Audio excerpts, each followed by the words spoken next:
order. Meeting number 2, Grand Yellowhead Public School Division regular board meeting. Please stand for the singing of our national anthem.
To read the land acknowledgement.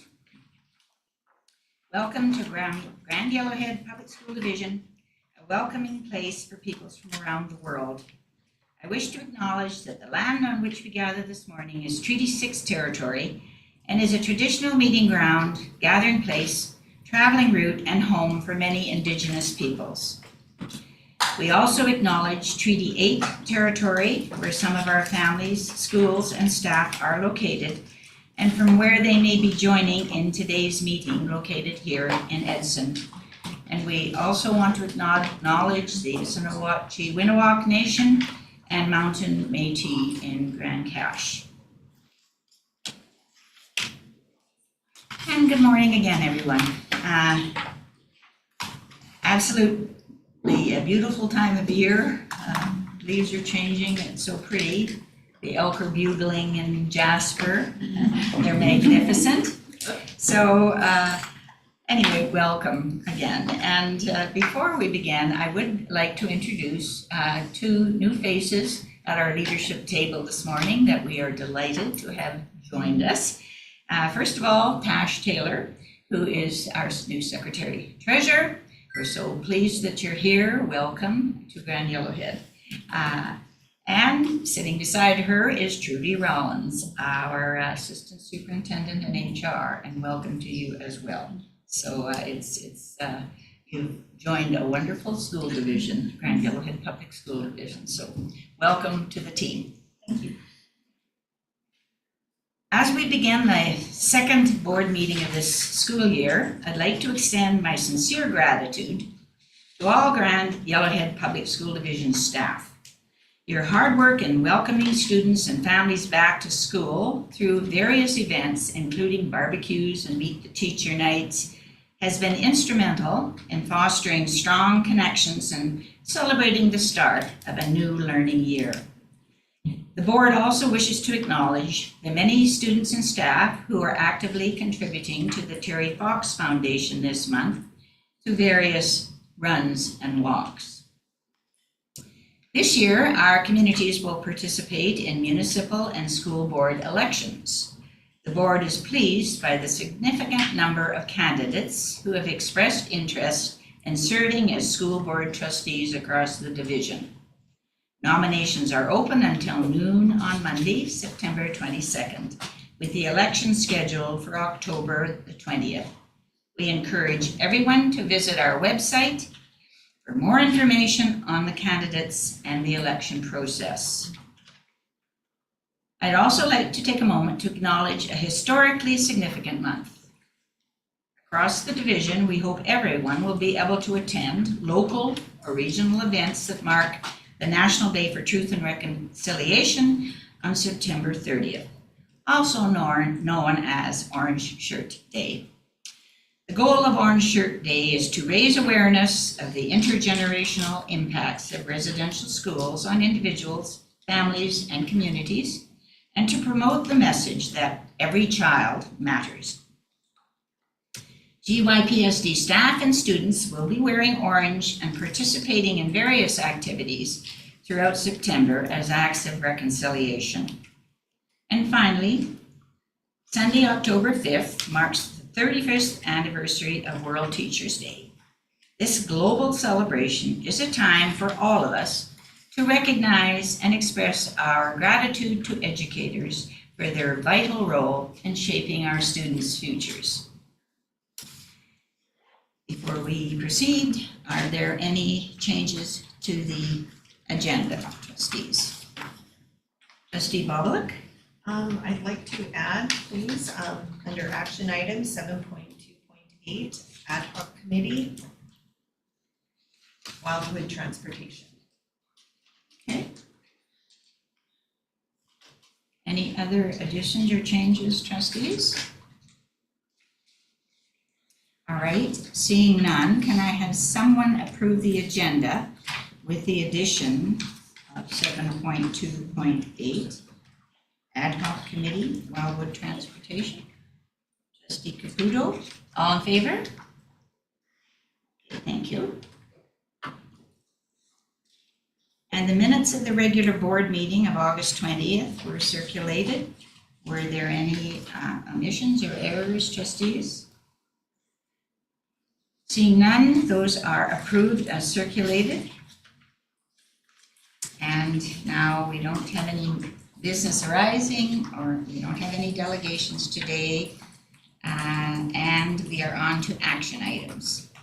7.2.1, borrowing resolution. So this is recommendation that the board authorize the borrowing of up to $400,000 with ATB Financial for the 2025-26 school year. Can I have someone make that recommendation? Trustee Mines. And basically the government implication for this is that the board holds the ultimate responsibility for the division's financial positions and is required to approve the borrowing resolution agreement to ensure there is sufficient borrowing room to meet operational expenditure in the event of a shortfall. And this is over to our new Secretary Treasurer. Thanks, Chair. Yeah, I would pass it over to Tash Taylor so that she can speak to this resolution. Thanks. Thank you. Thank you, Madam Chair and trustees. What you have before you is a standard annual recommendation with respect to a line of credit up to $400,000. The bank requires this resolution to continue with this. It is, as I mentioned, a standard procedure. We've had this for 8 years running. We've never drawn down on it, and it would be used for extraordinary circumstances. Again, this is a safeguard for us, and would be happy to answer any questions. Thank you. Any questions, trustees? All right, pretty straightforward. All right, thank you. I'll read the recommendation again, that the board authorize the borrowing of up to $400,000 with ATB Financial for the 2025-26 school year. All in favor? Carried. Thank you. 7.2.2, and this is audit engagement, the audit engagement letter. Recommendation that the Board of Trustees approve the terms of engagement as outlined in the auditor's engagement letter. Can I have someone make that recommendation? Trustee Fowler?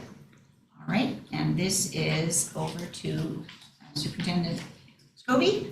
Thanks, Chair. And yes, we'd like to be able to highlight some of the changes, some of the things, the annual work that's going to happen, the dates of that. We'll turn that over to our Secretary Treasurer, Tash Taylor. Thank you, Madam Chair, Superintendent. what you have before you is a recommendation to approve the terms of engagement for the upcoming audit.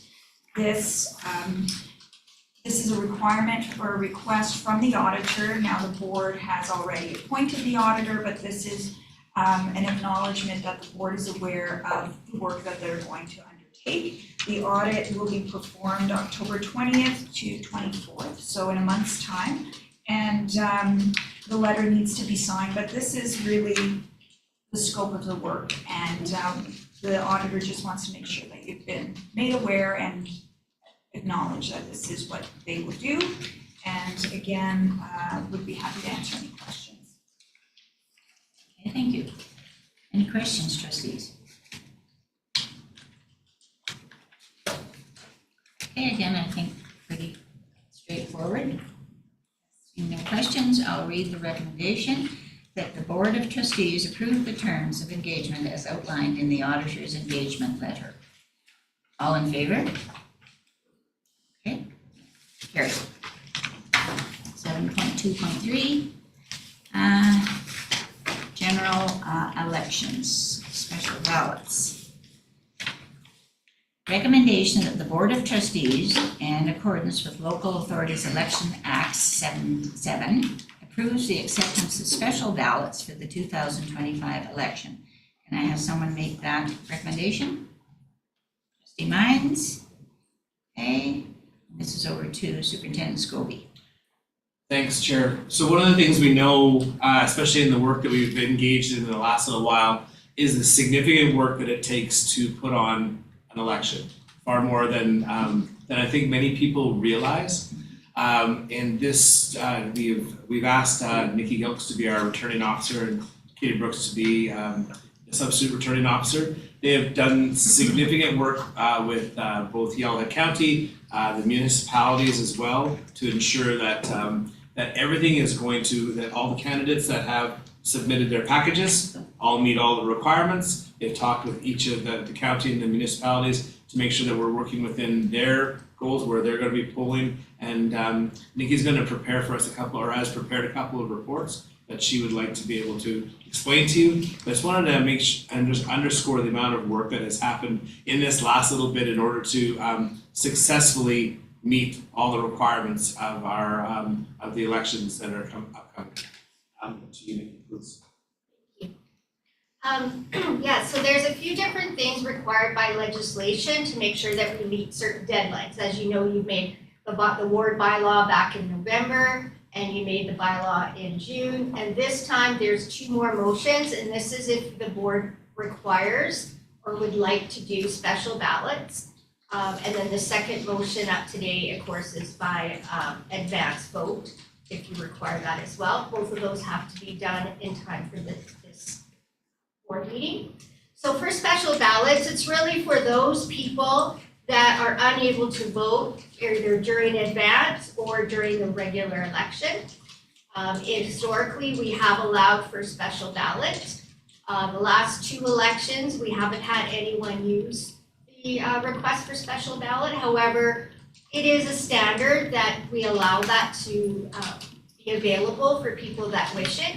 A lot of times our election or poll workers will use it because of course they're not able to vote because they're busy working our advanced or our regular election day.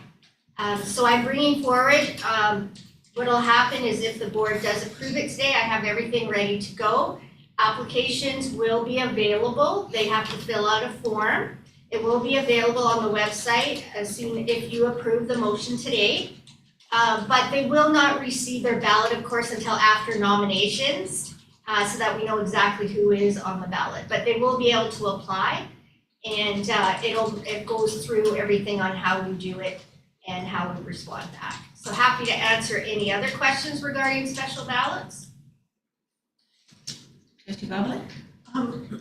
It says here, requests for special ballots can only be submitted from Thursday, September 18th to Monday, October 20th. Is that correct? Like Yes. the actual election day is the Yes, because correct? somebody could come in and request a special ballot, but that's why it's at 4 p.m. Because you have to have time, you have to fill out the application, then you have to fill it out, and then it would go in the ballot box. Okay. Yeah. Thank And you. so that aligns with As Superintendent Scobie mentioned, I've been working with the local returning officers in our surrounding communities and making sure that our procedures are very similar in alignment, and they have also are doing it around that timeline as well. So as you can see on here, you can get an application as of September 18th, but we actually won't send out the actual special ballot until September 29th, which is a week after nomination closes. Because of course, there is some time in there, even after closing nominations, people do have 24 hours that they can withdraw their candidacy. So it does take a few days to ensure, and then that's when things really start speeding up, so. But people can start applying that they want a special ballot. As soon as it's ready, please mail it to me. Okay, any other questions? I just had one. So, for example, people in Jasper who may be displaced because of the fire, so this would be their opportunity? Yes, but there is also, there is actually an amendment to the Local Authority Election Act this year to talk about people that are displaced in regards to Jasper. And there's an extra form and different things that they would do. So for example, if we had an election for school board trusteeship in Jasper, there's a couple different forms that we fill out. Basically, the form just has, you sign an affirmation that says that you lived in Jasper, you are displaced, however, your plan is to return, and you sign that.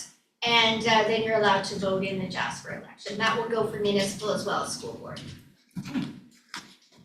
Trustee Pettit? Just on that amendment, is that the same for someone who wants to run in Jasper who might be displaced? Yes. Exactly the same, voting or if you want to run. Any other questions, trustees? Okay, I will read the recommendation again that the Board of Trustees, in accordance with Local Authorities Election Act 77, approves the acceptance of special ballots for the 2025 election. All in favor? Carried. And thank you very much, Ms. Gilks, for all the work that you are putting into putting this prepared for the election.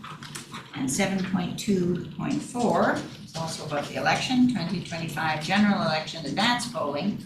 Recommendation of the Board of Trustees in accordance with the Section 73 of the Education Act and Section 73.2 Local Authorities Election Act approves for the provision of advance voting for the 2025 election. I have someone make that recommendation. Trustee Pettit, and over to Superintendent Scobie. Great, thank you, and we'll go back to Nikki so she can update us on this as well. Thanks. Thank you. So as you're aware, as I mentioned earlier, you need to approve a motion if you want to have advanced polls in the areas that we have elections. Again, just a reminder is that your motion will be allowing for those areas that will be hosting an election, and we won't know that till after close of nomination day, and again, 24 hours after that. Right now, we do have candidates more than positions available in 3 of our 5 communities, which means right now, for sure, we know we have elections running in 3 different areas. We have one, the incumbent, Ms. Mines, running in Grand Cache, and Jasper is still open. So although I've been in contact with MD of Greenview and with the municipality of Jasper, I haven't delved any further because at this point, we have the next few days, but I know for sure that I have elections in 3 areas. So what I have done is we coordinated with them because we want to ensure that we have our poll workers in place at the same place where the towns and the counties will have their advance. Because of course, electors aren't going to go to multiple different areas. I'll vote the school board trustee over here or the councillor over here. So we are working in tandem with them. What's challenging a little bit right now is that, for example, in the Yellowhead County, they have 8 different divisions and 4 of them right now may be running as acclamation. And the other thing is that all 3, Yellowhead County, the mayor of Edson and the mayor of Hinton, are all running unopposed. What What that means is that, they get someone new now? Okay, so that was as of the other day. What'll happen is that, in the case if a mayor is running unopposed and in that particular division, the candidate for council is also running unopposed, they do not have a voting station necessary in that division. So again, it's multiple factors that go in there. Right now, what we're looking at, if things stay the same, is that we will have advance vote in Edson on October 4th and 18th. For Yellowhead County residents, we will have it on the 4th and the 18th and the 11th. So the 4th and 18th will be at the Edson admin building for Yellowhead County. The 11th will be Wildwood Administrative Building. And then Hinton, we will be at the town office on the 4th and the 16th. So we have set up a few different stations that will be available if you pass. Again, this is only in draft form at this point, because the first stage is if you approve advance polls, and again, after nomination, we know exactly where we leave them. Any questions on that? Questions, trustees? The other thing I just want to add is that notice of election and notice of advance poll locations will be on our website like we do with everything else, as soon as I'm able to actually post that information. So I'm sharing you what's drafted at the moment and what we've already coordinated with the other returning officers. But as soon as I'm able to, once it becomes the legalities have gone through, I will be posting that information for everyone. Okay, thank you. Ms. Coates. Any questions, trustees? All right, I'll read the recommendation again, that the Board of Trustees, in accordance with Section 73 of the Education Act and Section 73(2) Local Authorities Election Act, approves for the provision of advance voting for the 2025 election. All in favor? Carried.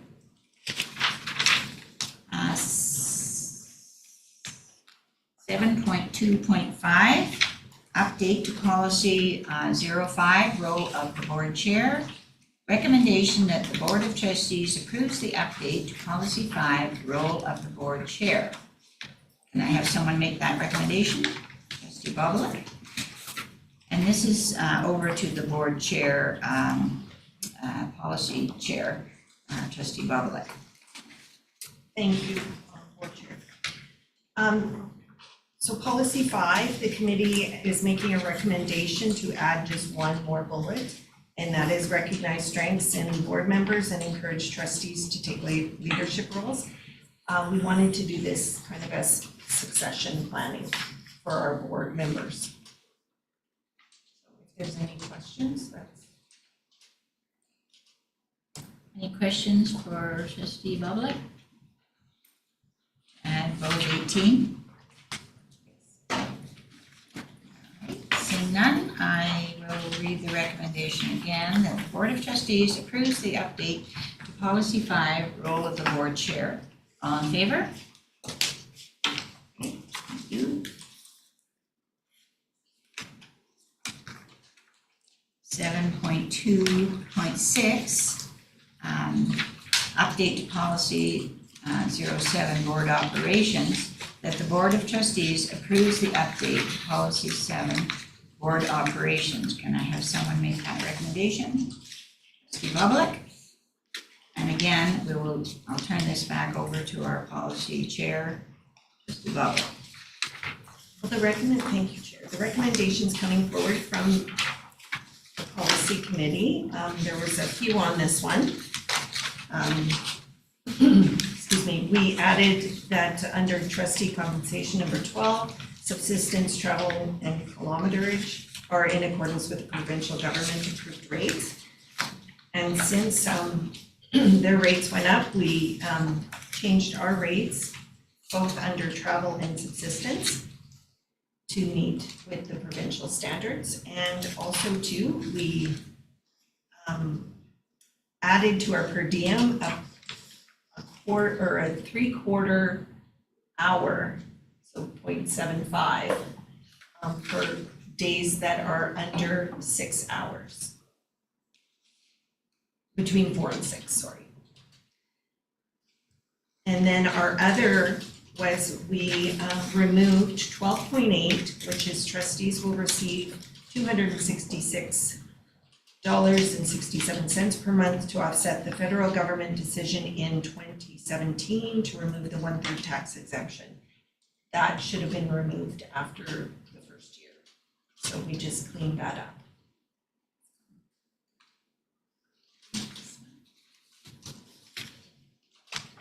Yeah, the clock.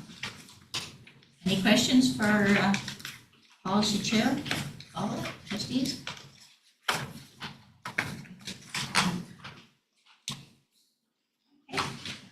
Seeing none, I'll read the recommendation again, that the Board of Trustees approves the update to Policy 7, Board Operation. All in favor? Thank you. 7.2.7, this is a thank you letter to the Minister of Infrastructure, and our MLA, Martin Long. Recommendation that the board approves a thank you letter to the Honorable Martin Long, Minister of Infrastructure and MLA for West Yellowhead, for his assistance during the 2024 Jasper wildfire. Can I have someone make that recommendation? Trustee Caputo. All right, and perhaps I can speak to this. I was gonna say, Chair, I think that's where this comes from. All right, well,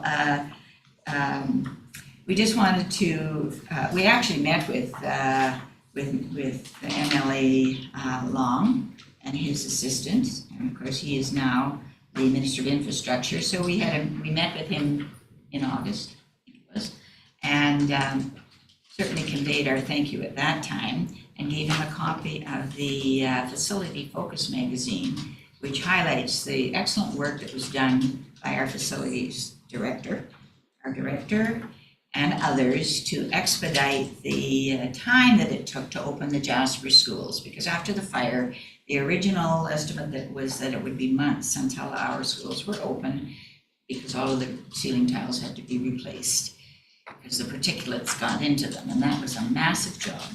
And literally, the parents, the stakeholders reached out to the trustee to say, we need our schools open. We need normalcy for our children. We cannot deal with our own challenges until we know our kids are safe and welcome.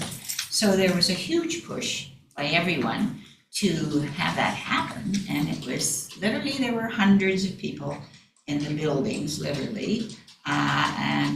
So happily, we opened those schools 2 weeks after everyone else. So it was incredible. And big thank you to our Brian Orch, our division, and MLA Lang was very helpful. He was a phone call away. He phoned me often, and he expedited things as he could do on his end. And we just wanted to formally thank all those, and in this case particularly our MLA Martin Long for his assistance with that. So, and recommendation or any questions? All right,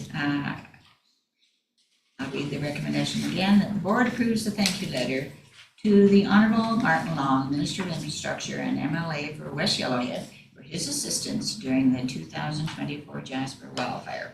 All in favor? And 7.2.8, the action item that we added this morning, that recommendation, this is ad hoc committee Wildwood Transportation, recommendation that the Board of Trustees approves the establishment of an ad hoc committee to investigate the ride times for Wildwood students prior to the amalgamation of Wildwood and Evansview schools with Grand Trunk. Can I have someone make that recommendation? Okay, Trustee Bobolik.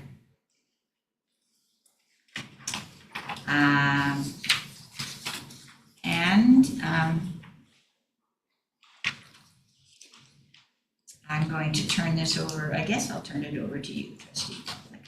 Thank you, Chair Clark. Yesterday, this board met with the mayor and council of Yellowhead County and heard directly about the growing concerns surrounding student ride times, particularly in relation to the upcoming school amalgamations. What we heard echoed concerns that have already come forward from families in that area. In response, the policy committee is recommending to the board the establishment of an ad hoc committee to investigate student ride times. And for those who don't know, an ad hoc committee is a temporary committee the board creates to focus on one specific issue, and its role is to gather information, consult with stakeholders, and bring recommendations back to the board. Once the work is complete and the final report is presented, the committee dissolves. While we are aware of the ongoing challenges related to early or lengthy bus rides across our division, and we acknowledge the commitment of our transportation department in working to address these issues, this situation is unique. The upcoming changes in school configurations in Wildwood and Evansburg have created an anomaly that requires closer examination. We are recommending that this committee be established at the organizational meeting on October 29th and consist of trustees, superintendent or designate, director of transportation, principal, and representative from bus drivers and parents. This committee will review the data, listen to stakeholders, and bring recommendations back to the board so we can ensure ride times are safe, reasonable, and supportive of our students. Thank you. All right, trustees, any comments, any questions?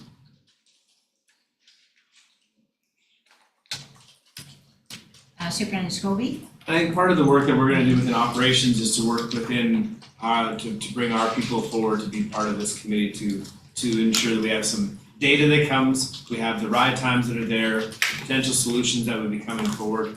I like the idea of including a principal when Trustee Boblik sent this last night just in talking about what we did yesterday. The parent representative as well, potential bus driver representative and of course our director of transportation who kind of oversees all of that work. I think if we bring in some of the people that are seeing what's happening in the school, in the area, around, they can give us some very close perspective to what's going on, which will really be positive in this case. This is a very specific thing that we have going on, lengthy, long ride time, and long distance, not just a long ride time, but distance as well. So we can bring some of those things forward and look forward to working with the board to see if we can address this. I see that we have back to the board by May 2026. Our goal is if we can make any changes to transportation, if there are recommendations, we would do it sooner than that in order to so that our director is able to make changes to routes and things as we move our way forward. So, but yes, I see the wrap up of May 2026 makes really good sense as well. Thank you. Okay, Trustee Caputo? Well, I'm glad to see that, well, with the transition to Grand Trunk being in September 26th, I'm glad to see that we're starting the process now, that we're not leaving it till later. I am glad to see that that process is happening now so that we can make sure everything is in good order when that transition does happen. So, thank you. Trustee Pettit? And just a comment, and I think I mentioned this yesterday as well, but I know our transportation department works very hard to, work on those ridership times, but I do know constituents in other areas such as Edson and Fulham will also be interested in this investigation into ridership times as well. So I just want to put record. Other comments or questions? Well, we can speak to also Knighton has long travel times, but I do know our transportation department is looking into what is best for our students and how to make it better for them. Trustee Fowler? And I know we were all aware yesterday when we had our meeting with Yellowhead County and the councillors did bring up about the travel time. And I think this just shows collaboration and how we are addressing this topic. Thank you all. On that note, if we're looking at all the communities, we also have to include Hinton too. Because there are some students that they have early ride, that they're on the bus early. So I think that we also need to be looking about that one too after this is done. And I think that Director of Transportation looks at these things, Yeah. as Trustee Volick said. And so does have that on her radar too. Yeah. But this is a Yes. specific unique situation that came out of our meeting yesterday, and, yeah. So, any other comments, questions? All right, I will read the recommendation again. That the Board of Trustees approves the establishment of an ad hoc committee to investigate the ride times for Wildwood students prior to the amalgamation of Wildwood and Evansview schools with Grand Trunk. All in favor? All right, thank you. And thank you to our trustee from Lobstick for putting together all the background information last night after 3 meetings yesterday. So Yes. thank you for giving us that background. Okay, that brings us to me, board chair report. All right, there was no correspondence or information. And once again, and I'll talk a bit about the Yellowhead County meeting, just an update. We did meet yesterday, very fruitful engagement with the Yellowhead County yesterday morning. Mayor Wade Williams, his CEO, was there as well, and all of the councillors, I think with the exception maybe of one, were here, and we had an agenda, 2, and we had an agenda drafted by our superintendent and their CEO. And so we looked at things like small rural schools, which we are very supportive, and we took some time to explain to them how school divisions are funded and how that really impacts, how we can resource our small schools and keep them open. And they were very appreciative, to try to understand the way that school divisions are funded. We have no leverage to raise taxes. Basically our budget is based on our enrollments, and our money is to go to our schools and then basically most of it is for staffing. And so we went through all of that information, which was appreciated, I think. We did look at the special tax assessment levy, which we received last spring from the Yellowhead County, which basically is $700 and some thousand if we pay it upfront in April, or $1 million something if we pay over 25 years, and that is for improvements to sewer and water in Evansburg in front of our Grand Trunk School property. So we basically have already explained at another meeting to the Mayor, Wade Williams, CEO, our challenges with that. We've also explained that when we met with Martin Long, Minister of Infrastructure. We went through the challenges with that. And of course, having the Yellowhead County understand how we are funded, I think helps them understand our challenges. And we have also taken the initiative to write to the Minister of Education, and we will be copying the Minister of Municipal Affairs to outline the challenges that we have with that kind of an assessment. So we talked about that. We talked about the modernization of Grand Trunk and the fact that when we got our capital funding, the government funding came with the proviso that the 2 schools, Evansview and Wildwood, will be closed and demolished because those students will be attending the new modernized Grand Trunk School. So we went through that. We looked at GYPSD, the joint use agreements, which they were very interested in and have put on their radar going forward after the election. And then we talked about some joint advocacy that we could do together, starting with the special tax assessment. They'll be copied on our letter that we sent to the Minister of Education.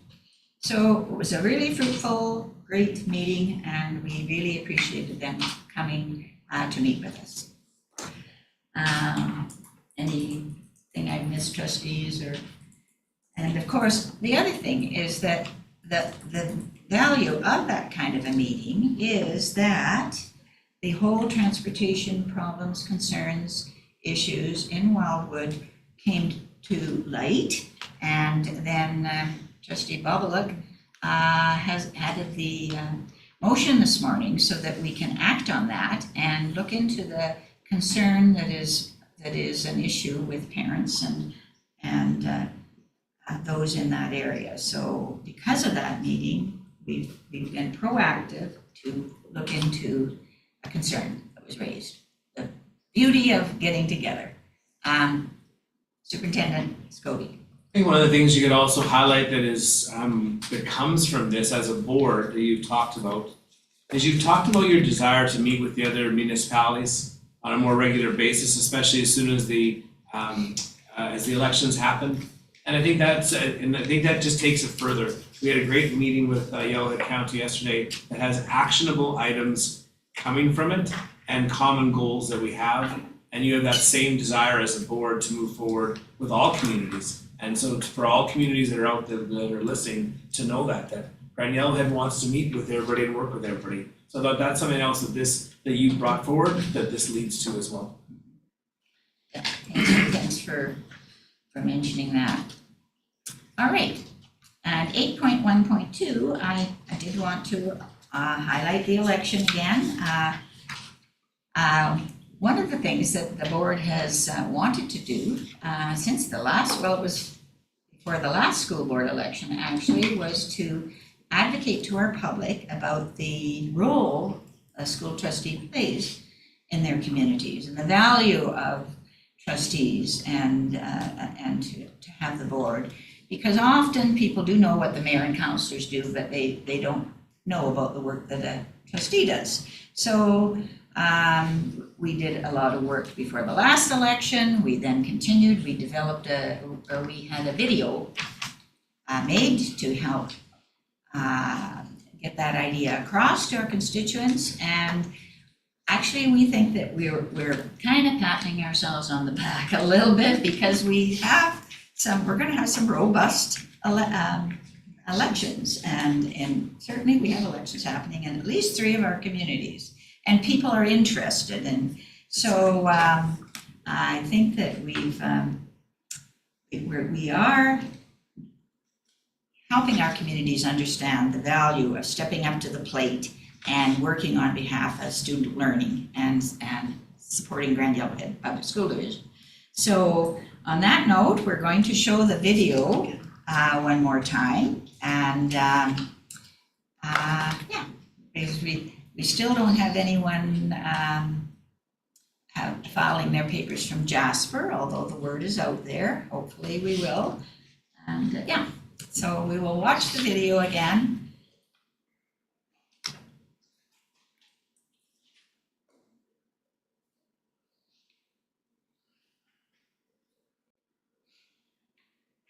If you stand up in an assembly and hear the kids singing "O Canada" and it brings tears to your eyes, that is why we exist.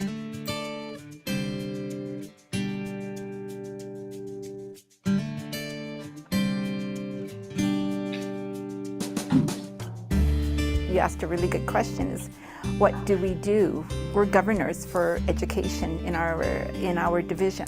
You are looking as to the role of where the division should go. We're responsible for the budget. We advocate on behalf of students to the government, build relationships in our communities. That's really important. We're the drivers, like we make sure that the work is done. We work with the superintendent to ensure the division runs well. So if you want people governing and running your school division, you want them to be closest for your community, and that's why each community elects a school board trustee. Often people don't understand what the school trustee does. People will know about the mayor and council, but school trustees are elected as well, and people often and say, well, what do you do? Or they don't realize boards are different. We have trustees from different communities. Grand Yellowhead has 5 communities or 5 zones, and trustees are elected in each of those zones. So there's a board of 7, 1 from Jasper, 1 Grand Cache, 1 from the Lobstick Zone, 2 from Edson, and 2 from Hinton. So then we meet and form the corporate board at our central office in Edson. And it's really about democracy. We are elected by stakeholders, by the people in election. We are directly responsible to those parents. You have a voice, you have an opinion, and you do have to speak up for what you believe in. However, you also have to listen to what the other board members have to say and what their opinions are. Every decision we make as a team, as a board of 7. Often decisions made by a board are emotional. You know, we don't always agree at the board table, but it doesn't matter. We have to make decisions with the information that we have. We're just all normal folks that are there trying to do our job and in the best interest of kids. I think it's more important than just a board because of the responsibility we have to the children and the families. Public schools are very inclusive. They include everyone. Doesn't matter your background, your ability, where you come from. Public schools accept everybody. Every child has a right to education, every child. And it should be the same no matter where you live in the province. And it should be the same no matter your parents' economic status. How do you know that the division is moving along in a way that you want to see it? And I say, you just have to go to graduations. And you see these students, these kids walking across, and they're so excited, they're so eager to get into either college or trades or whatever it is they want to do. On behalf of kids, serving as a trustee is one of the most valuable jobs someone could do.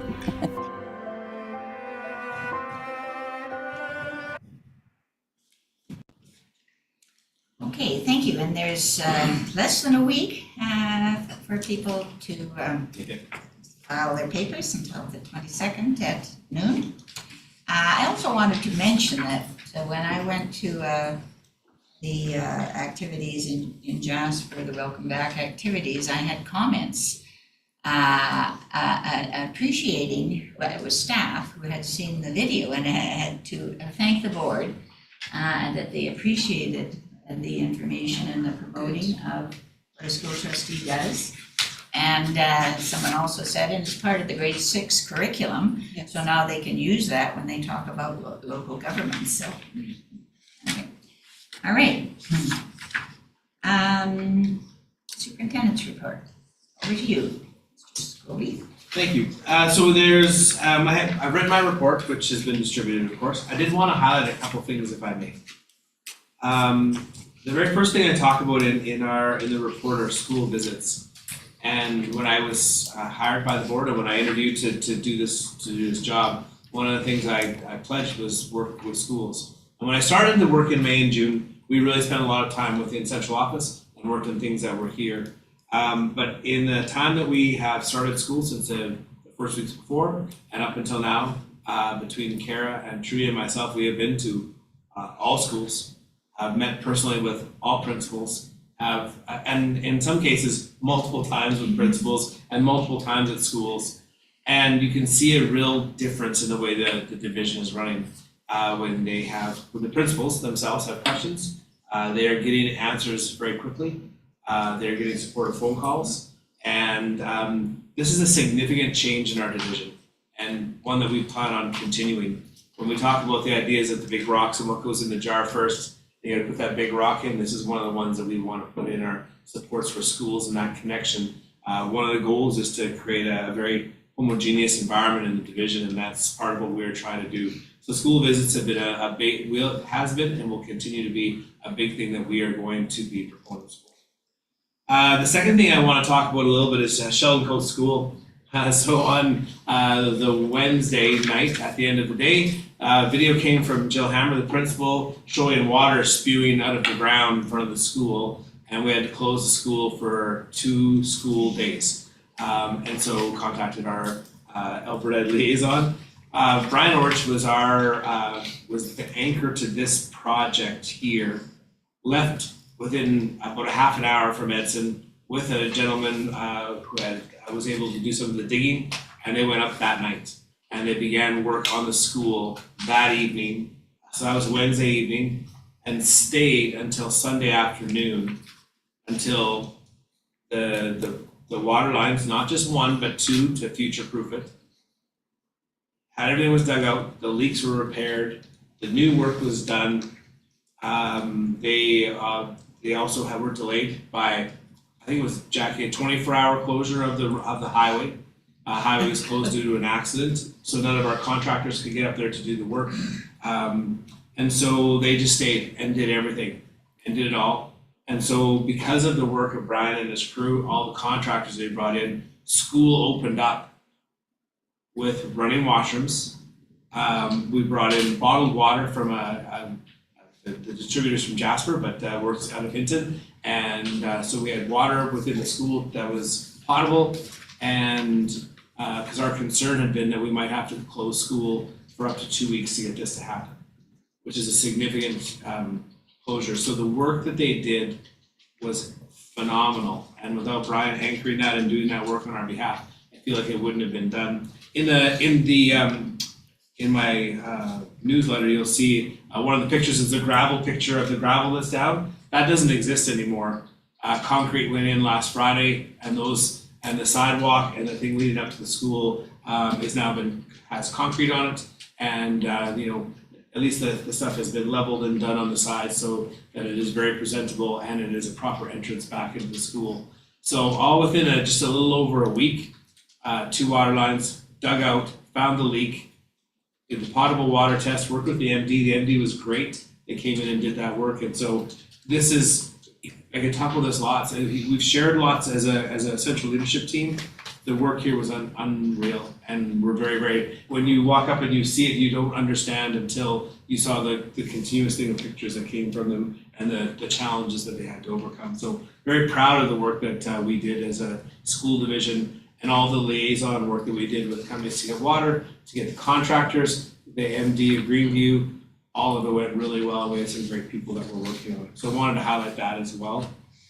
And then the last one I wanted to talk about is something that people don't see in the school division when we do our work, and they don't see, but it's really important that they know that the board is very open to changing the way you work, to be more, we could say accountable, but just to be open and to try things for improvement. And so I highlighted superintendent board communications as one of my last items that are on there. The work that we did during the committee of the whole, it has been significant since we began in June.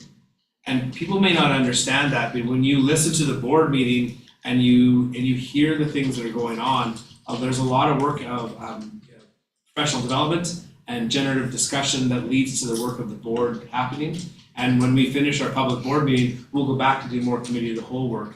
And so I wanted to highlight the work that was there and how you as a board and superintendent, that we've worked together to make improvements in the way the board functions and how positive I've seen the changes to be. And so I wanted to make sure we highlighted that as well, because not everybody will get to see all the things you do behind the scenes. So those are 3 items of the ones I've done, and happy to take questions or comments on any of them.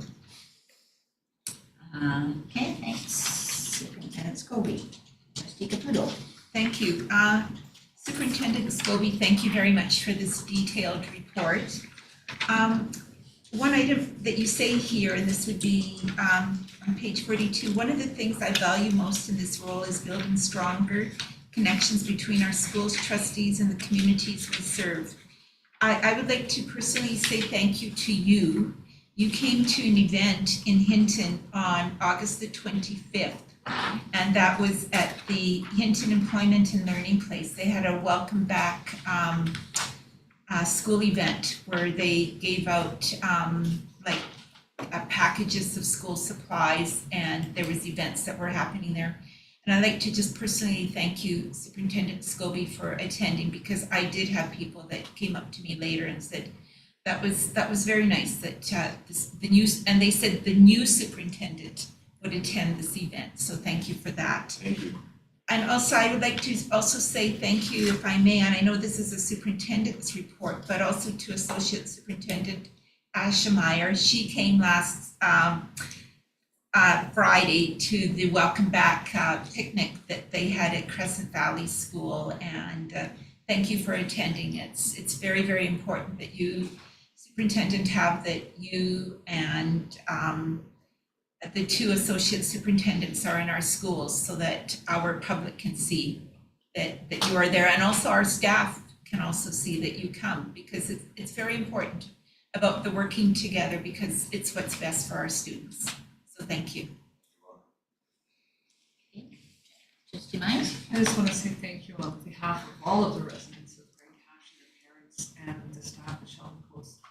There's a lot of anxiety around this happening, and Jill had great updates and kept the parents abreast of what was going on. You were giving great updates, and it was nothing short of phenomenal. I couldn't believe you had it ready for Monday. So thank you to you and all of your team. Any other questions for Superintendent Scobie? All right, well, thank you for the report. And I think it's a recess break, so we'll take a 10-minute bio break and be back at 12 minutes after 11.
I've written down queries. Yeah. So I don't have to ask. That was a new added. Yeah, I don't have to ask.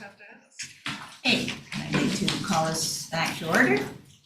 We're on 10.1, which are administrative division departments reports, and the recommendation is that the Board of Trustees receive a report on projects, processes, and/or programs conducted by the many central office departments since the last public board meeting as information. And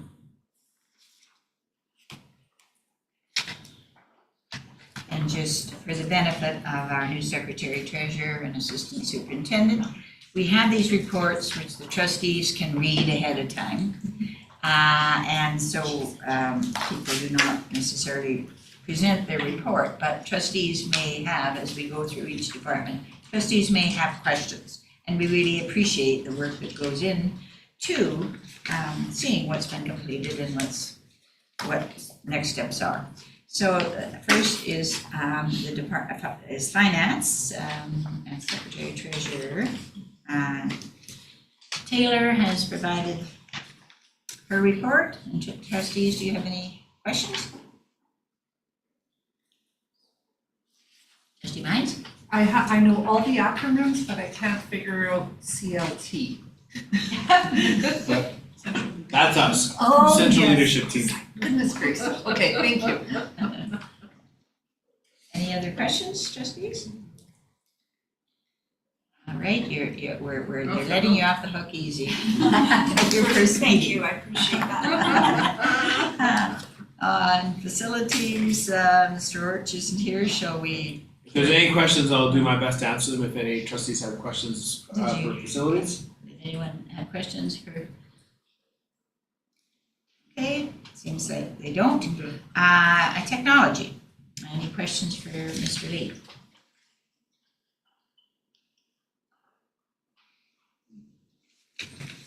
There you go. No, it's not, no. Oh, you got one? Yeah, I'm just wondering, in regards, it says October is Cybersecurity Awareness Month. Is that posted also someplace on our webpage to make our public aware that this?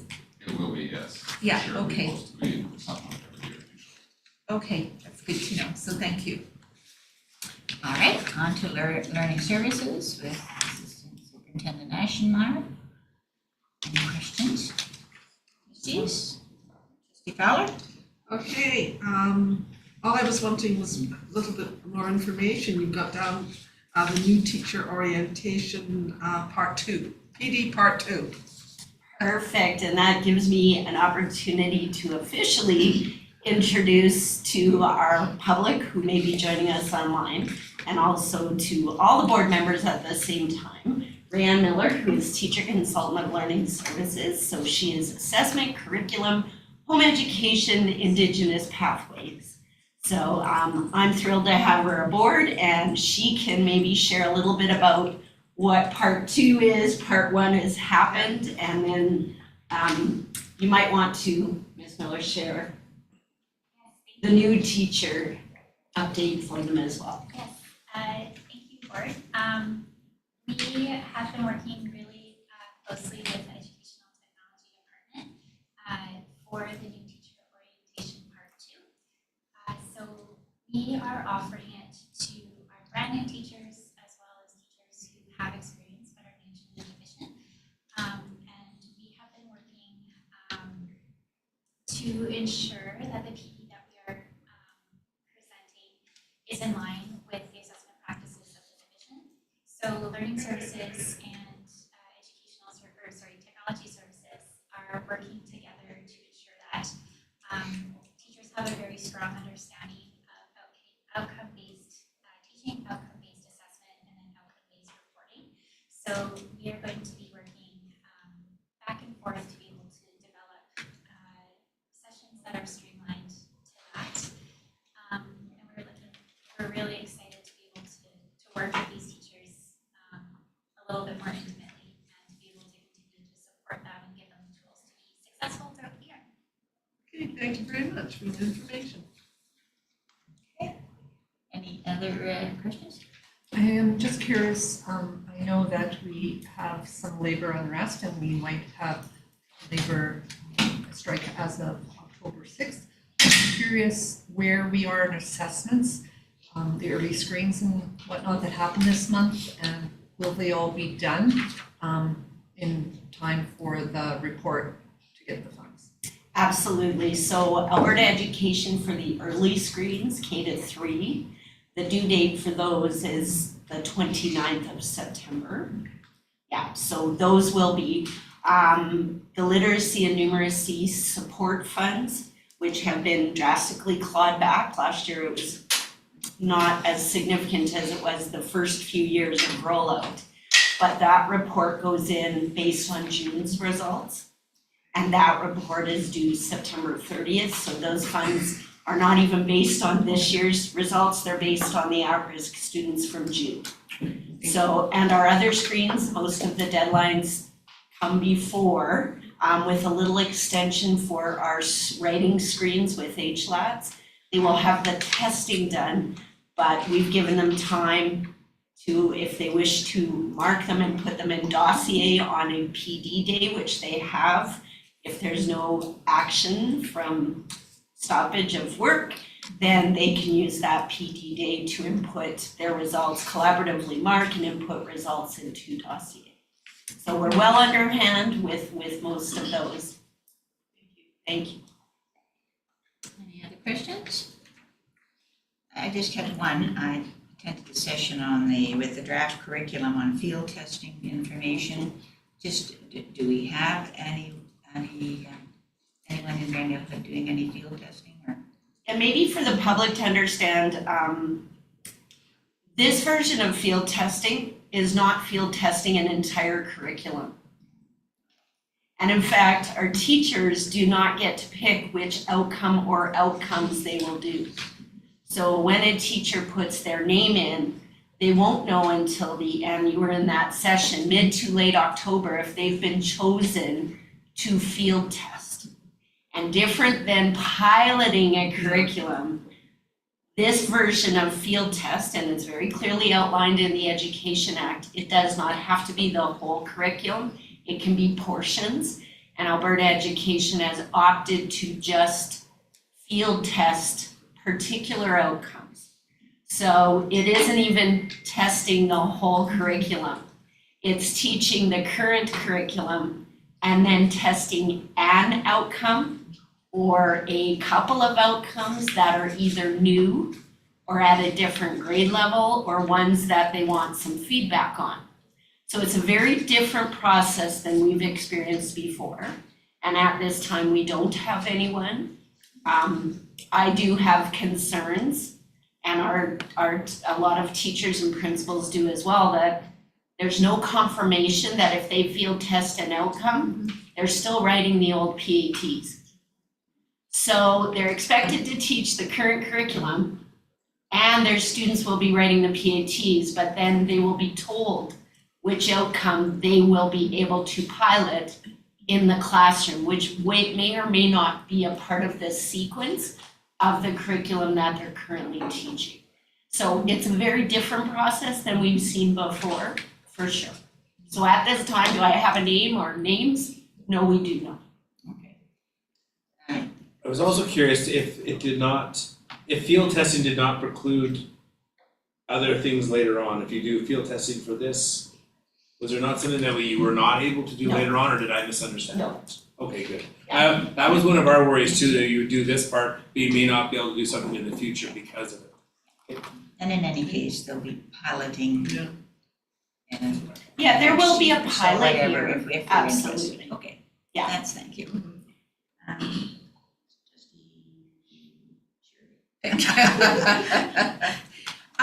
In regards, I see on your report, it says AP 206 creation updates and appendixes, AP fairness and supports, AP creation, AP 205 and updates. So I'm seeing that in the package, we have a fairness and safety in sport act. That's where that discussion could happen in that. Sure, absolutely. Okay, If you would rather, it would fit nicely there if you would like to wait. Thank Or I you. can address your question now if you would like. No, I think I've got more in this, out of this report here. Okay, but thank you. Trustee, You mentioned that the literacy and numeracy funds grant has diminished. Yes. No, it is Just still in diminished? place. Okay. It's still in place. You also say new curriculum support funds report? Yes. So are we getting funded from? Well, that was the funding we received for the previous K-6. And so that was already submitted. We expended all of our funds there. We will be receiving funds for social studies, the new social studies curriculum. It's a per student basis. So that will be coming. And that's based on the September 30 count. We will be submitting the numbers of students, and then our schools will receive that funding for resource development or purchasing to support the new social studies curriculum. And for our public, that's that is the last one of the K-6 to be enrolled. All of the other curriculums, K-6 will be they're all new. So we're already moving on to 7, 8, 9, hence the field testing and then piloting of 7, 8, 9 curricula as well. all right, thank you. All right, moving on to human resources. Do we have any questions for Assistant Superintendent Rollins? Trustee Mines? I'm just wondering, can you tell us about the health and wellness coordinator? That's a new role. Absolutely, Madam Chair and honourable board members. Rochelle Jess has accepted that position. She is away currently celebrating her wedding. But the focus and purpose of this position is really to support teachers and staff. We know from lots of research and evidence-based practices that when you have healthy teachers who are self-regulated, who are emotionally intelligent, that translates into healthy classroom spaces as well. And so that is really the focus of making sure that we look after our staff, so that in turn the impact is that we're looking after our kids as well. And that would be the driving force behind this new role creation. We are linking it up to the benefits that we have as well through EFAP and making sure that we're making those very public and well known to all of our staff too.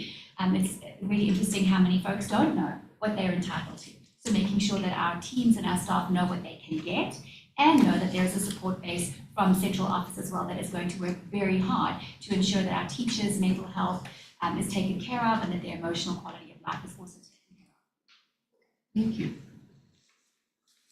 Any other questions, trustees? Okay, thank you. Inclusive Services, Ms. Corser. Her report, any questions for Ms. Corser? Trustee Fowler. I was just wondering how it's the last point there, you know, the PUF screening and the speech screens, how is that progressing? And will it be done? I mean, just some information. Yeah, for sure. Thank you, Trustee Fowler. PUF screening is on its, has started and it's ongoing.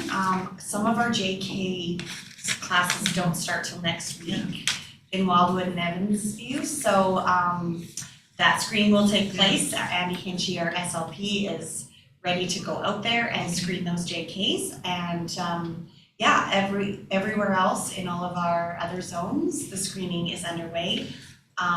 We sent our communication disorder assistant, Alyssa. She went out, she was in Grand Cache yesterday and she did all the pre-screenings. And then we have Pineapple Speech. They will do any assessments that are needed. And then she is also going to Jasper Monday and doing all those screens.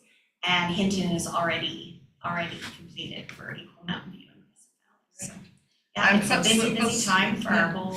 That's right, yeah. What's the date then for that? Is that the end of September too, or when is that? We like to have all of our screens for PUF done by the end of September, just so that we can submit it with all of our SLS as well.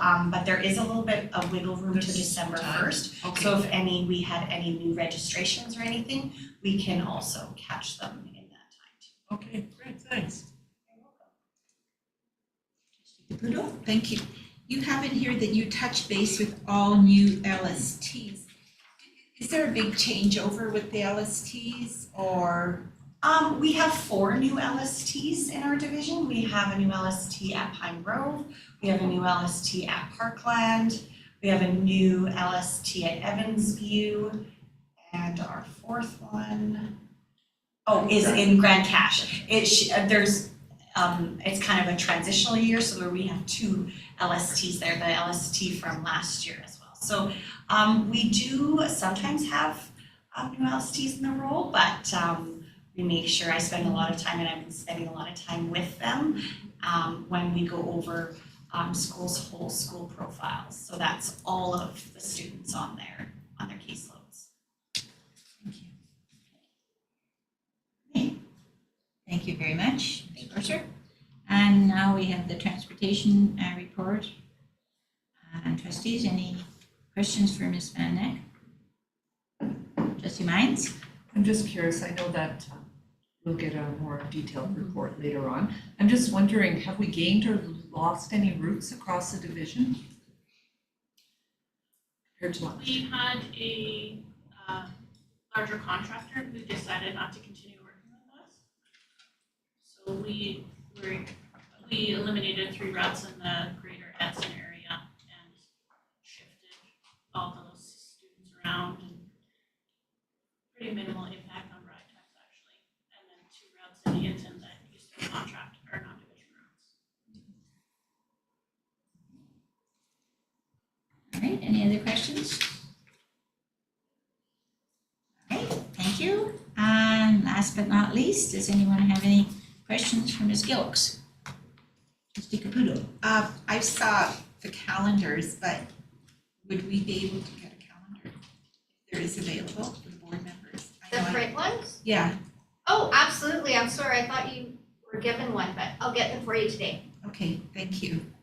Because I've done peeks on them and you're highlighting kids. Thank you. Absolutely. I apologize that you didn't get one That's before. okay. Thank you. Any other questions? All right, well, thank you to all the departments for the update. And on to 10.2. This is Fairness and Sports and Fairness and Safety in Sport Act, formerly Bill 29. Recommendation that the Board of Trustees receives an overview of the Fairness and Safety in Sport Act. And this is over to Superintendent Scobie. Right, so we know, Assistant Superintendent Ashmeyer will speak to it in detail. This is something that is happening currently. Sports have started already, and so female-only sports have started already. So this is something we've been working actively with principals, and I'll turn it over to Assistant Superintendent Ashmeyer to give sort of the details that go along with it. Great, thank you. So I know you have the report in front of you, but I do want to, for our public to understand that this was formerly Bill 29, and it's legislated, mandated by the Alberta government. Basically what it is a declaration that anyone playing a female sport age 12 to 18 is required to declare that they were female at birth in order to participate in a female-only sport. The important piece for us as a central leadership team is always ensuring we're meeting legislation and the requirements, but we're also very careful in respecting and understanding our students and our families and trying to keep things as simple and as easy as possible. So Superintendent Scobie and myself, we discussed that the forms, we've opted to go paper form, and I'll explain that in a moment. Forms will be stored by the school principal in a secure location, and they are the only one to have access to those forms. Those forms stay on file in accordance with Student Regulation Act. They do not go into a CUME file. They can be destroyed and should be shred at the end of the year. They have to remain in form in the event of a complaint by someone who perhaps sees someone at a tournament and is questioning, the sex of a female-only athlete. that is the procedure we do here centrally. So in the AP, which Superintendent Scobie and I have also been working on as well, the complaint must be a written complaint to the superintendent of schools. So what will happen in that event will be that Superintendent Scobie will connect with the principal and ask if a declaration form is on hand and was signed. If the answer is yes, the case is closed. Very, very simple. The reason we felt a paper form was better, there are some divisions using like a Google form, but then it's digital. And then, you know, when we look at privacy and different things, it's much easier to secure and then shred the piece of paper because they're only useful. We do not report that or share that with the government. That stays in the secure hands of our school principal. It's one person, it's not stored here, and it's only needed if referenced. So if a complaint is written to the superintendent of schools, he can confirm that a form was signed, and that would be the end of the complaint. We only are required to notify the government if we receive a complaint. We are not required to share the declaration forms. We are simply required to report that we did receive a complaint. And again, our principals know the rationale for it being them is to protect our families, our students. Less is more in this case, and yes, we're doing what is required legislation, but we're also doing it in a way that respects and honors our students and our families. I'm happy to answer any questions or provide clarification. Nice. I think I got from your statement that this is done yearly. So we have to ask them again the next year. And is it just once per year or is it sports specific? It can be general as long as you list the sports that they are going into. You can list more than one on a page. So. Because some students may not know that they're And they may interested. not, and that's right. So what our principals are doing and, you know, consideration of, we have community coaches, many of our principals are dealing with the form and the students themselves because they can secure that. They talk to the student, they make sure the parent knows the form is coming home, that it's required. So our principals, the majority of them are doing that themselves rather than putting another something on the plate of a community coach. And I believe that also respects our students as well. Questions? In regards to that form, is that a form that you have developed or is that a form that's standard for across the province of Alberta? No, it is not a standard form. It's no forms were provided by legislation, but we looked at some forms recommended by ASBOA. Yes. And we also, I connected with many of my colleagues across the province, and we all have very, very similar forms. But there is no template provided in the legislation itself.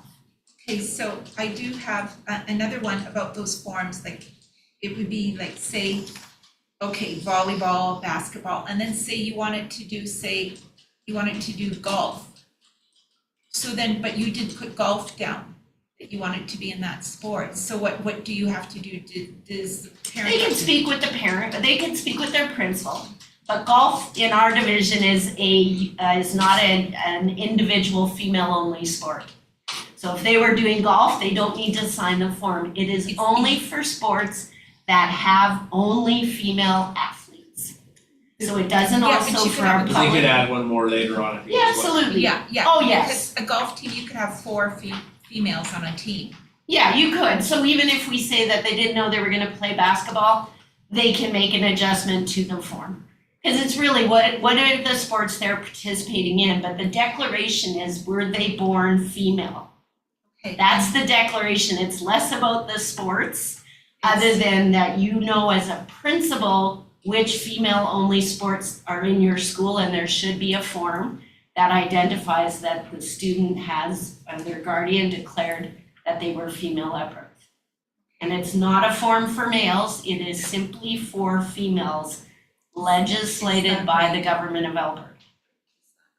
Okay, this is not a Grand Yellowhead initiative, it is compliance, and we're doing our very best to have minimal impact on our students. Okay, so here's me again. What if that student, is 11, but will be turning 12 and say in 2 or 3 months, and is already playing on those sports? Once they are 12, they would still have to do the declaration. Okay, Yes. so then you would have to get then the form signed then, okay. So just to reiterate, this is a government mandate. We have no say over this as a board of trustees. Correct. Okay. Also too, this is not a policy, this will be an AP, an administrative procedure. Correct. To which you, the senior admin, are responsible for. That's correct. Thank you. And it's an important distinction to make sure that we talk about who's responsible for what. This is not a policy that was driven by the board, created and done. It's just passed along to us as operational. As BOA, as an organization, worked to address many admin procedures across the realm of this and pass them along to school divisions to be helpful. And we take their suggestions and we're using them. So this is totally an operational thing that we're doing. And part of, as Assistant Superintendent Ashmeyer has alluded to a couple times, that there's 2 things that are here that are really important. One, we are as respectful to the students as possible, their families, and the simple asking of these questions, which are difficult. And we are respectful of our staff, who are going to work within community coaches, and are the ones that will be the first people that they will come to and ask the questions, why are you doing this? And the answer is because we have to. And if we didn't have to, we wouldn't. So when our community members approach us regarding this, who should we send them to? Should we send them to the principal or should we send them? MLA. Totally to the MLA. Okay. This is driven at the government level. Okay. And it might be the same idea if you said to me, we have parents that are concerned about a potential ATA strike. How are you going to solve this ATA strike, Mr. Scobie? I'm not going to solve the ATA strike. I'm going to put parents to their trustees to talk to the government. This is at a level that has, sadly, we have no control over. We are doing our very best to work, and nor does the board. And we need to be really clear. We'll work within the legislation that is there. We will do it in the best, most respectful way possible. But we are following the legislative grounds, and it's not to come back to the board, and we would not push that thing. So we as trustees don't have to agree with this, but we have to do it. Yes. Correct. That's, And I do, if I might add, to the Board of Trustees, there are, one of your roles is advocacy, and you may or may not, you may wish to look at your voice, and is this something you wish to pursue as a board to express how your community is feeling about it. I can share from a number of principals that I've spoken on the phone to about it, and principals were given a very helpful guiding documentation that they could look at, guidance in help implementing it, but some I have talked to said the number one concern that they're hearing in their either school council or parents out there is, why are girls the only ones signing this? And I see some smiles because I think that's a big concern for many of our families. So again, it is not that we wish to do this. This is a requirement by law. And we have done so to meet our legislated requirement. It is in the Education Act. It was part of the Education Amendment Act, which was passed in the summer. And we have to implement it, and we've got the how-tos figured out, and we must comply. Thank you. Any questions? I have the Education Act here, and I'm under board responsibilities, and that's 33(1)D. And it says, a board as a partner in education has the responsibility to, and that would be D. And it says, ensure that each student enrolled in a school operated by the board and each staff member employed by the board is provided with a welcoming, caring, respectful, and safe learning environment that respects diversity and fosters a sense of belonging. So my question is for some of those students, they have to get these forms signed, just questioning if they feel like it's a sense of belonging for them. And I think that we, as a board, I think that we have to express our, go forward to the government. And I know that you guys, we have to do it because it's legislation, but I think the government needs to be aware how this is going to be affecting our students and also our staff. And I would like to see that we put forward, maybe in our next board meeting, a letter of advocacy about this act. So thank you. And I'm sorry that I have to be like that, but when I read this in the Education Act about our board's responsibility, so thank you. Trustee Mines? As a former coach for many, many years, I find it very hard to deal with. But I just want to correct the record. You said that golf is not female. It is. There are female teams and a female all-round champion. Male teams and a male all-round champion. And some sports will allow a female to compete, say on a golf team, and we've got mixed curling teams, but sometimes that can happen according to the ASAA rules, and there's lots around that. But yes, girls is definitely just straight. Thank you. No, I appreciate that correction. Just in case anybody was listening now. Yeah, and also ASAA did not mandate this either. No. They are required, as we are, to meet the legislation, meet the act, and fulfill our duties in that regard. So they are responding in the way that schools are too, as a directive, not certainly generated by themselves, not generated by school divisions, certainly not Grand Yellowhead. So I think it's important our community does know that. Thank you. Trustee Pettit? Sorry, just one more question. So the act and ensuring that it's implemented, does that, we receive the information, or a principal would receive the information, does that prevent the participation of the athlete on an all-girls team if it was a transgender? Would they be, what would happen in that case, or is it just held on file in case a challenge comes through? Well, it's held on file in the event of a challenge, but if they are not declaring female at birth, they're not eligible to play on the team according to the legislation. On a female, really important, female-only sport. This does not apply to phys ed, it does not apply to intramurals, but it is for female-only sports. Okay. Well, thank you for clarifying and explaining the procedure, the process, the AP, and helps the trustees to understand this. So, if there's no more questions, we will move on to 10.3.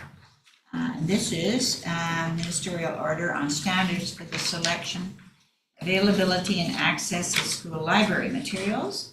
Recommendation that the Board of Trustees receive an overview of the new ministerial order 030/2025 on the selection, availability, and access of school library materials. And this is over to Superintendent Scobie. We've done this particular topic has been well covered, both in the work that we do here and obviously the media and the changes that have taken place. So Assistant Superintendent Ashmeyer will give us an update on that as well. Good morning, thank you.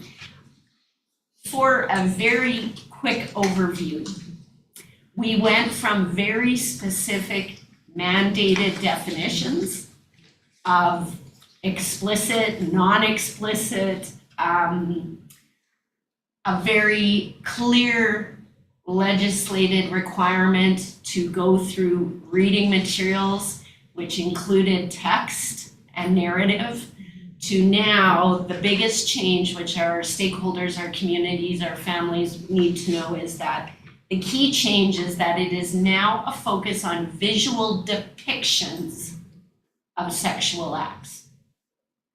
It no longer gives 3 categories for our schools to try to figure out. The other big change is that they've removed any language about religious texts. Script, it's not in that new legislation at all. So that has been removed. And they've moved their deadline for our policies. And when they say policy, they mean administrative procedures on how a challenge would happen if a parent or a community member involved directly in that school has a concern about materials in a school library. The other significant change is our classroom libraries belong to, and it's very clear in the legislation, they are managed, they are curated by classroom teachers themselves, and they are no longer required to provide a public list at all. All of our classroom teachers and our principals were given this information as soon as I hit end the call that I was on. They were given the information that all our classroom teachers have to do is inform parents that there is indeed a classroom library, and if they would like to look at the collection, they're welcome to when they're in the school, for example, at parent-teacher interviews. And if teachers want, the minister himself said, take a picture of your bookshelf. Not every book, take a picture of your bookshelf and you can send that home to your parents if they wish to scan titles that way. Now, one of the changes is that by October 31st, we are now required as a division, so that is, my role, is we are required to provide the ministry with books that we believe need to be removed from our school libraries. So before, we didn't have to give them a list, we were just to remove them. And this, I believe, is in response to, in the media, there were book lists and concerns. Divisions followed legislation right to the word of what it said, and then lists came about. So now all we're required to do by October 31st, I must provide the ministry with a list of books we intend to remove. They want to see that before removal. They want that before the removal by January 5th. Now, I will tell you, I've been in a lot of the schools. I've been in 8 or 9 schools already. And now with the new changes to visual depiction, there aren't a lot of questions and there aren't a lot of books. We will have 4 books on our list. And those were the 4 that the ministry used when they surveyed parents and stakeholders. They're ones, Flamer is the name of one of them. We will have 4 on our list already. And I've also shared that with our principals, and I will check before we submit it if they have identified any books that have visual depictions that should not be in the library.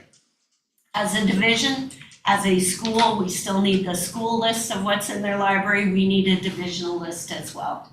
And then our AP will be in place by January 5th so that people can lodge a concern or bring something of concern to them, a book that is in the school library. And then we will go through a process to determine if it should be removed, if it fits criteria in the legislation. So again, I'm the lucky person of APs today. This is not a Grand Yellowhead initiative. It is not a board initiative. This is legislated, it's legal, it's the law according to the Education Act. And this was done and completed by the government of Alberta. I'm happy to answer any questions about this one. Very similar timing. very similar pieces in terms of we must have a way for people to challenge if they don't like something they're seeing in the school library. I do, thank you. Work has to get done with this process. Yes. So my question to you is, our schools no longer have librarians. So who now is doing this work in the schools? I can share it would depend on which school, but the majority of our schools, I would say no one has a 1.0 FTE librarian, whether it be a TA3 or TA2. They're educational assistants and sometimes teachers in classrooms. However, the dream team, the technology team, because we have library systems, we have Mandarin and Insignia, did I get them right, Mr. Lee? That have titles of books ready to go. So creating that list is a non-issue. It's really actually very easy. We do have one school that does not have that, and that's Wildwood. And I can tell you, pardon me, that at Wildwood, they have like an old classroom that has a lot of books in it, but they don't have anybody in their library time. Teachers take students. That principal has been having an EA work on that prior to school starting. And I believe they were almost to letter F or G back before students came. So they're looking, we have a system in place for them to get them up and going. And they probably even have it done now as I'm speaking, so. Thank you. I have one question. I know we have to give the list of books that are going to be removed to the government by the end of October before they're removed. And I understood the other date was in January. I thought that was for us to have administrative procedure or policy. They changed that, Board Chair, they changed that because they want to look at the lists coming in. And then my understanding is that we are going to receive a response from the ministry of the list of requested removal items. Mr. Nicolati's stated that they will confirm the list, and that's why there's a longer window to remove. But I want to assure our parents and assure our public that our schools, that if they had one of those four, they've already been set aside because they're not in the collection for students already. That's just the deadline. But we basically need permission to remove the books that we're putting on our list now. They won't provide a list of what they want removed, but they're going to okay our list of removal after they view it. They want to let us know if they're in agreement with our list. Thank you. And sort of reverse, right? They're not giving us a list, we're giving them the list, and they're saying yes or no to, yes, go ahead, remove these books, no, this one can stay. And just to also remind our public, and when this issue first surfaced, I think the school board's concern at the time was that the books in question, that the minister didn't go to the school authority at that time to deal with that issue, and so bypassed the autonomy of the school board to deal with the issue. And so I think it'll be interesting. I did ask the question when I went into a briefing about this, about will the government inform Albertans of the number of school divisions or resources that were pulled? And I was told no. So anyway, I think it'll be interesting for Grand Yellowhead to know, in fact, when all is said and done, because, all right, thank you. Absolutely. All right. Thank you. That general election, 10.4. Recommendation in relation to the general election to be held on October 20th. It is recommended 2025, it's recommended that the Board of Trustees receive an update as information. And this is over to Superintendent Scobie. Great. So as we alluded to earlier on, some of the changes that are happening and idea of how the municipalities and the other areas will run their elections, and we will work with them. So I'll turn it over to Nikki to be able to finalize this for us. Thank you. So I did provide some information on there about some of the different dates. We did talk earlier about the legislative requirements, why we brought up about the advanced polls and special ballots at this public board meeting. Everything that is going to be happening or in relation to the election will be on our website. We have quite a bit of information on there. This morning as well, I have confirmed there are 2 candidate forums for our school board trustees. We have one in Evansburg and we will have one in Edson. I've been speaking with the Hinton Chamber of Commerce. They're going to let me know tomorrow what the plans are there. I have put that information on the website this morning as well. I'll share that out on social media. I just wanted to give you some timelines about the importance about the nomination day, election day, etc. One of the other comments that some people have had is, I think I what's the right word? When eligible voters can vote anywhere in their subdivision. So if you have multiple voting stations, you do not have to vote only in that community, you vote in your subdivision. So I'll give you an example. The Edson subdivision includes quite a few different smaller communities. You have the town of Edson, you have Fulham, you have Marlborough, you have Peters, etc. It doesn't matter what voting station you go to. You can go to anyone in your subdivision. So your eligible voter, your residence is within the Edson ward, you can go to any one of those voting subdivisions. I know there was some, I had some people ask about that question. Where do I go if I don't have a voting station in my community? Where do I go if I'm working here and I'm not at home? It's anywhere in your subdivision. So how to make that even clear is that, I'm not gonna bring up Jasper because Jasper is very different this election where you are. But if you're in Grand Cache, you have to vote in Grand Cache. If you're in the Lobstick Zone, you have to vote in the Lobstick Zone, but that means you could vote in Knighton, Wildwood, Evansburg. It's all within that subdivision. So I just wanted to make sure that people were aware of that. It's also a little bit different, and you may have people comment on this. So there is a permanent electors register that municipalities have to use. So for example, when you go to vote, you know, when they ask you and they ask your name and they write it off, like they stroke through, that's the permanent elector register.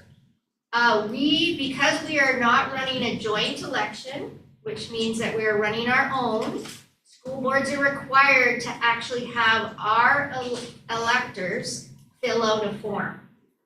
So they will be getting a form to sign, and that is strictly through school board elections. However, to add to that, for special ballots, we have to actually confirm with the municipality that the eligible voter is residing in, to confirm they're on their permanent elector registry before I'm allowed to issue them a special ballot. So there's quite a lot of legalities and information, but so I wanted to just bring that to your attention because someone may ask you some of those things. The other thing, we talked a little bit about this earlier, but you had asked about the Jasper residency changes. There is the changes in the Election Act. So of course for us, if we get a candidate from Jasper, if there's no election, then it wouldn't apply to them because they won't have to vote for them. It'll affect, of course, for the councillors that are running in the municipal election, but for the school board trustee. If we get more than one and we'll run an election, then there are different extra requirements that are required for that one. The other thing that's new this year is, and when I say new this year, I mean this particular election year, is the notice of intent and registry. So it is now a requirement that anyone who has filed a notice of intent is put publicly on the municipality or the school division's website. That's why you'll see it there, and you will see on there, it says notice of intent and who is running. That is not the official list of candidates that are running. That will not be posted until after 24 hours after nomination day. So just so that you know, that's kind of like the unofficial. We talked earlier about advance and voting stations, so again, I'm working on that right now. Is there any questions that I could help you with at this time? Trustee Bennett? Yeah, just one about Jasper again, because we don't have a candidate running yet. If someone was interested, but they don't have all of their information, like background check as of yet, can you just explain like what the division would do in that case, as we don't have someone running? So if they just last minute decided to run, would you give them extra time to allow for that criminal or that vulnerability check to come through? We cannot accept a nomination package without the criminal record check within 30 days. Okay. When I say that was very informal.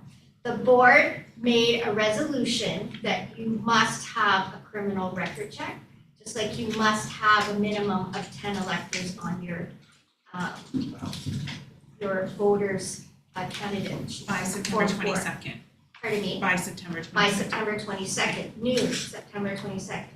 So what'll happen is, and we have had this happen before, is if there is an opening, like it's vacant, no one has applied, it will be open for 6 business days, and that includes nomination day, so the last day will be the 29th, Monday. We are required to have nominations open from 10 a.m. to noon every day at Central here for anyone that wants to drop it off, but it must be a complete package. So they have to have everything. They have to have their deposits. They have to have their criminal record check within 30 days. Because you have legally required that for your candidates. So there is no way to amend that. Any other questions or scopes? Trustee Bennett? Just a follow-up for the public. So if nobody does put their name forward without all of the information required by September 22nd, we won't have a trustee for Jasper. So as I explained, what will happen for the process is that we will open it up every day for those 6 days. If we get no one on the 29th, we have to let the minister know. And then I will be bringing forward a motion to the board to recommend that we leave that particular position vacant for this term. The other option, and that is, we wouldn't be the only one. I did confirm with government yesterday the process in case. Especially like, there is a lot happening in Jasper right now. We have a lot of displaced residents and it may be a possibility. So their recommendation is you have 2 things you can do. One is that you can make a motion to just leave that vacant for the term. The other thing you can do is you can say that you want to hold a by-election. Well, there's no point in hosting a by-election because you haven't had anyone up until the week before, right? That would be a waste of resources and time. So the recommendation would be, after we let the minister know, is that I would probably bring a motion forward as a returning officer that we just hold that vacant. It's the same thing, for example, when you're quite far into, say, your 3rd part of the term and we have a trustee role that was vacant because of the timing. So again, and then that would be the board's decision. Did that answer your question? It did, thank you. Yeah, I just wanted it for public knowledge. Thank you. And so that position would be vacant when you say a term for 4 years. So Jasper would not have a trustee on Grand Yellowhead Board representing Jasper for the 4 years of the next board's term. Yes. However, as I would like to remind the board is the board works as a team and so when you say that you wouldn't have a trustee representing Jasper per se, all of the board represents all of the communities and schools in Grand Yellowhead. Yeah, for sure, but there wouldn't be a trustee Yes. rep Yes, from that community. yes. Okay, thanks, thank you. Skills. Trustee Mines. I'm just curious, you mentioned that a person can withdraw their application for 24 hours afterwards till noon. Do they get their deposit back? Yes. If they withdraw within 24 hours, they close nomination day. And that's why, like, I will put a notice out in the afternoon saying this is the unofficial list of candidates, but I won't be making that official until after that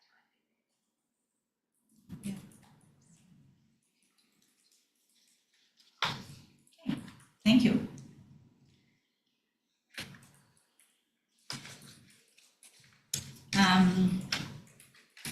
Now, decision here, we can break for lunch or we can,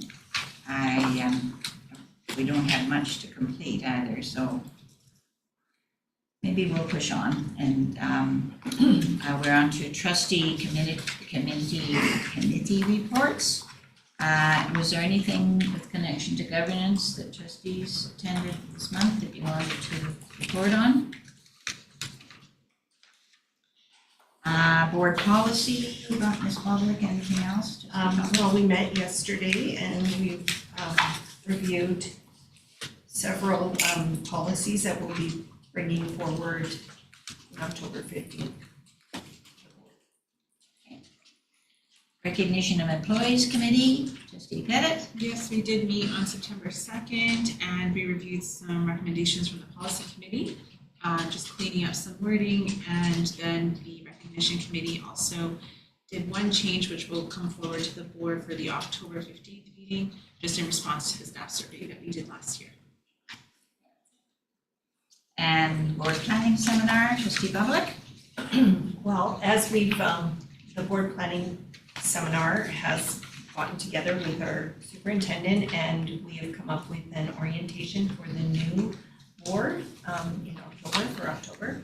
And we have given that lovely job to our superintendent and his team to put together from our ideas. And we also approved a motion to have a facilitator, an external facilitator, Dr. Parsons, work with Superintendent Scobie on the onboarding of the new trustees. Board Negotiation Committee, there is nothing. Board Finance Committee, Trustee Hines. We met yesterday. Most of our work revolved around planning the future finance meeting and making some changes to that. And we'll meet in about a month's time again to finalize some of that. PSBA, Trustee Fowler. Okay, just very short, there will be no public school council meeting in October due to the election happening October 20th. The next meeting would be the fall general conference and annual general meeting, November 19th and 21st. And there will be an additional advocate coming out at the end of September from PSBA. And there will be information in there and also on the website. And I will also email out to all trustees and the superintendent any further information that does come in from PSBAA and Public School Council. Thank you. ASBA, Zone 2-3, we have a meeting this Friday, which I'll attend virtually. And ASBA, or the School Boards Association, did send out information. What they've done a lot of work on the position statements that all of the school boards have passed in Alberta, and what they've just gone through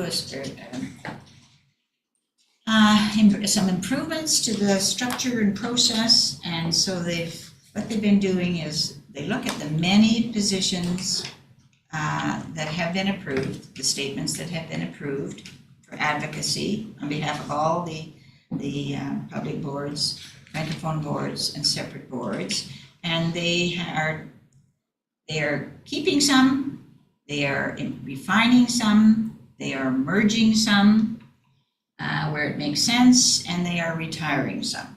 So they've just sent out information so everybody's aware that process has been underway. And ASBA has also required that we let them know about some awards that are coming up. And so basically for us, the long service awards have been submitted by Katie. Any trustee that has served 2 terms and more are recognized in the fall at the ASBA Awards. So Katie has sent that information in. Okay? Future meeting dates, October 15th is our next public board meeting, and the committee of the whole is the same day. Any notice of motions to come forward to that meeting? Any future agenda items? Trustee Caputo? I would like to see, because we do a lot of advocacy, I would like to see a letter written in regards to Bill 29, the Fairness and Safety in Sports Act, because we've had good discussions, I believe, on this floor about how that we are feeling, and I think that we need to make the powers, like we need to make like even our MLA, and then even whoever education and childcare, and probably even the premier aware of this, about what this will do, might do, but I think we need to be advocating for this. So that would be my comment. If we could put that forward, to have a letter going forward. Thank you. Okay, so that would be for the October board meeting, and it would be, I guess, as well a notice of motion and right, I guess. and information. Yeah. Okay. And if, all right, Katie has noted that, thank you. Closed session, I would like to move us into closed session.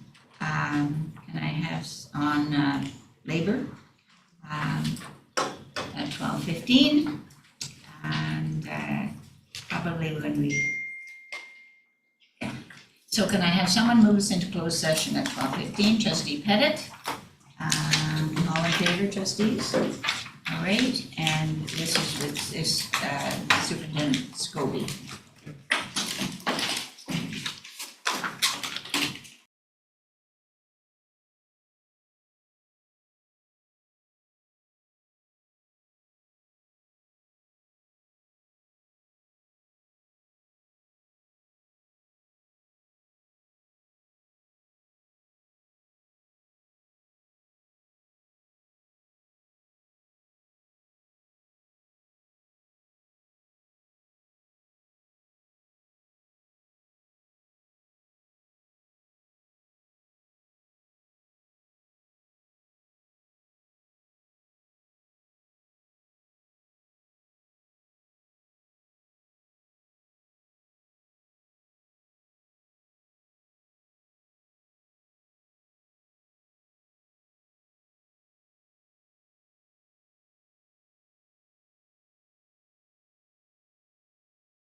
motion to come out of camera at 1:11.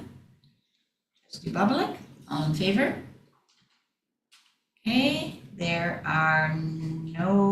no action in response to the closed session.